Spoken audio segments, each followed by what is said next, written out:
સુરતમાંથી ઝડપાયો અફઘાન નાગરિક અને જેની સામે ગુનો દાખલ કરવામાં આવ્યો છે। ભારતીય પાસપોર્ટ માટે નકલી દસ્તાવેજો બનાવ્યા હતા। ચોકબજાર પોલીસે મોહમ્મદ આમિર જાવેદ સામે કેસ દાખલ કર્યો છે।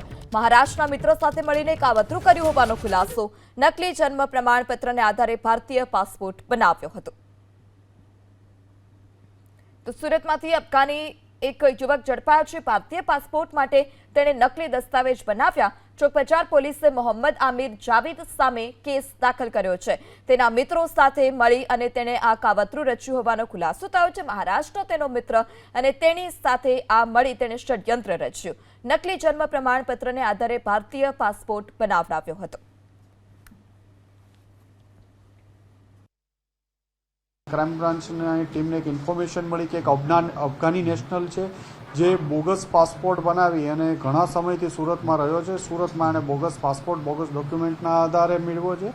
मोहम्मद आमिर जावेद खान जे मूळ काबुल अफगानिस्ताननो રહેવાસી છે। 2018 में एक वर्षना विजिटर वीजा पर आव्यो तो दिल्ली अने त्यारबाद सूरत आव्यो अने एना विजिटर वीजा पूरा थया बाद आ माणसे सूरत में पोताना अलग अलग एक महाराष्ट्र जालना मित्र मार्फते अलग अलग डॉक्यूमेंट्सो Aadhaar card PAN card election card बधा ज बोगस डॉक्यूमेंटो बनावी अने एक बीजो पासपोर्ट भारतीय पासपोर्ट मेळवेलो तो।